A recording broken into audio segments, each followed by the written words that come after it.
My friend Jeff and I were really looking forward to the remake of the film It. Like a lot of kids these days, we are fascinated with all things from the 1980s. We love Stranger Things. From the public library, we even got a VHS copy of the old TV miniseries of It, starring Tim Curry. We love that too. I guess you could say the 80s were kind of our thing. Jeff and I were really looking forward to this premiere, but we weren't ready for what happened. Jeff and I live in a small town in the upper Midwest, way up there, way up north. The day of the big premiere came, and Jeff and I went to our local multiplex. We saw most of the people from school there, but we can't really call those people friends because, well, Jeff and I were both sort of loners. We tended to be off by ourselves. We got to the theater early and got pretty good seats. The place was full of teenagers and college students, so it was a pretty rowdy crowd. Everyone cheered when the lights went down like you do, so Jeff and I, we figured we were in for a good time. The vibe in the theater was perfect for a horror movie. We sat through the trailers, mostly for other horror films. Jeff and I spent the time making notes, deciding which of them we wanted to see and which to give a pass. Both of us agreed that Saw was totally played out, but we would like to see another Freddy or Jason movie, so long as it didn't look too cheesy.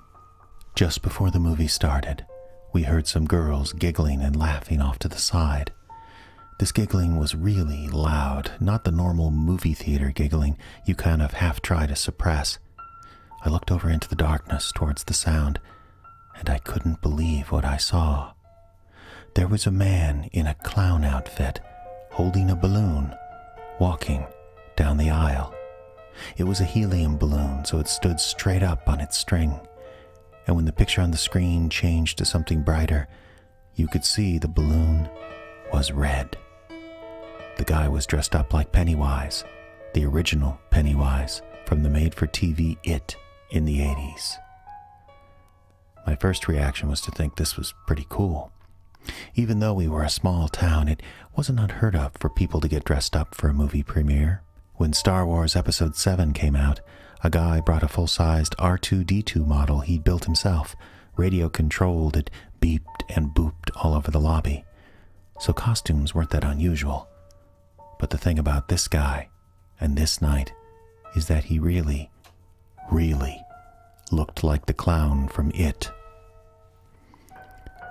The girls' giggling stopped abruptly, and then it was like the air went right out of the theater. The rowdy vibe was gone. This theater had 2 aisles, and the clown walked down one to the front, crossed over to the other, and then started walking back up. And when he came to the aisle Jeff and I were in, he stopped, and for a moment kept staring forward, that red balloon hovering just above his head. And I could feel my heart pumping in my chest. And then the clown looked down at me, moving his head really slowly. And he smiled. And that was when I about jumped out of my skin. Because not only did this guy have the clown outfit, and the makeup, and the fright wig, he also wore a set of needle-sharp teeth, just like Tim Curry wore in the original film. Hundreds of tiny daggers in his mouth. And he pointed at Jeff and I, and he laughed. His laugh was a little too loud, like a high-pitched hyena. And then he kept walking up the aisle.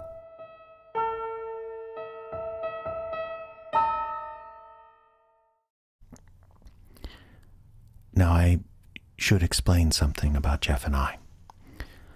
I say we've been friends for a long time, and that's true. We've been friends since we were both kids. But recently, in the past year or so, we've been thinking about being more. Both of us are pretty nerdy-looking guys. We've never had any luck with girls. And it just seemed right being with Jeff, spending time with him. Though I was never with Jeff in that way. I think both of us are just terrified of the idea. And that was the thing about this clown. I wasn't ready to be out. Probably wasn't ready to even admit it to myself yet, but something about him, about the way he looked at us and the way he laughed, made me think he knew. I looked over at Jeff, and he looked just as scared as I felt. In a weird way, that made me happy. If we felt scared together, then maybe we were connected. He laughed nervously, and that made me feel a little better. "What a freak," he said, nodding at the clown. Eventually, the movie started. The tension in the theater was incredible, and the movie fed into that. The first time Pennywise appeared in that sewer grate, a couple of girls to our right screamed, and not a horror movie scream either, not a scream half filled with laughter. Their screams were real. For my part, I could barely watch the movie. First of all, I knew the story pretty well, so there wasn't a lot to keep my attention there. The reason Jeff and I came was to see how they would handle the story, how Pennywise would look at the end, whether or not they'd include the orgy scene, things like that. But I was distracted. I kept looking around the theater, looking for the guy in the clown suit. And that was the thing. Sometimes he was there, and sometimes he wasn't.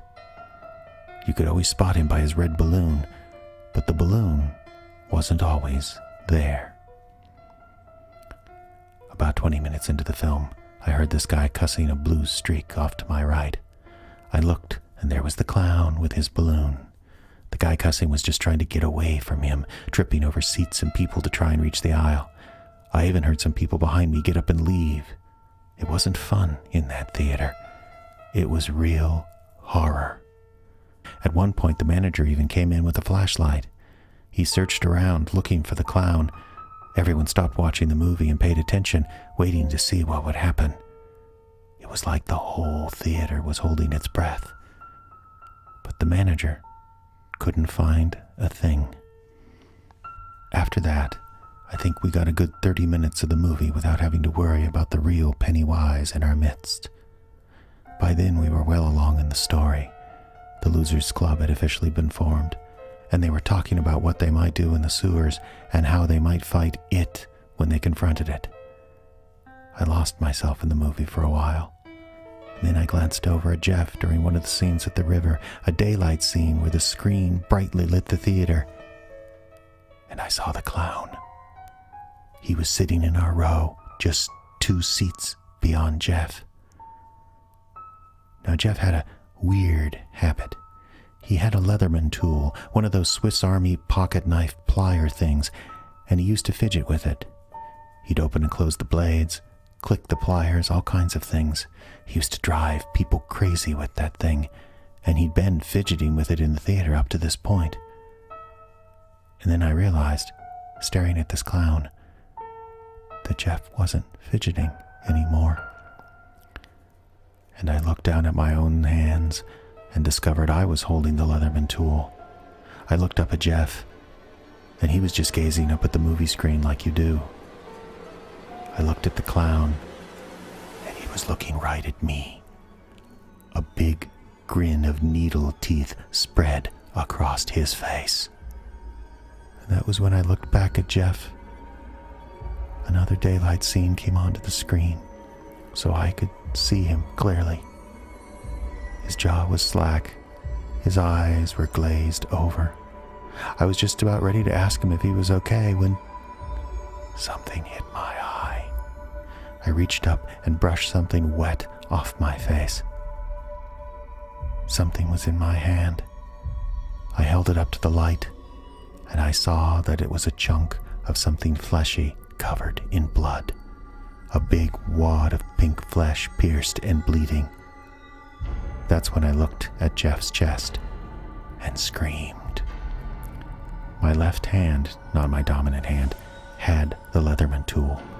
The largest pocket knife blade was out, and it was working on Jeff, impossibly fast.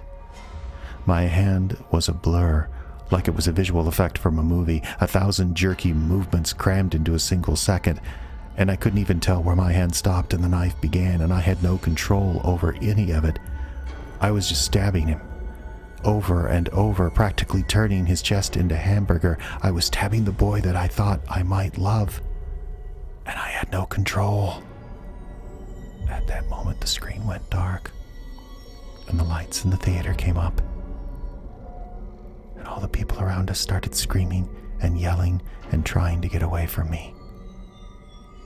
Reality came crashing down, and I saw my hand holding the knife. Normal now, no special effects. And I saw Jeff, or what was left of Jeff, slumped in the seat next to me. His blood and viscera was spread all around us, 5 or 6 seats in every direction. And I looked around the theater, but I couldn't see the clown. He was gone. At first, I tried to fight the charges, but my lawyer told me we'd be better off going for an insanity plea, because no one else in the theater that night remembered seeing a man dressed up as a clown. So that's what we're going to do.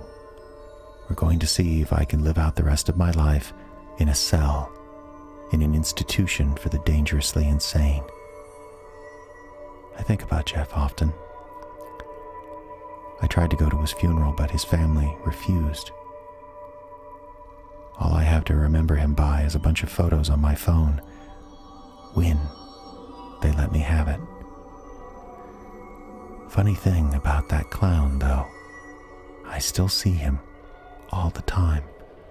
Right now, for example, I can see him through the bars on my window, across the jail parking lot. He's standing under a streetlight, and his balloon is straight up and down. There's plenty of wind tonight.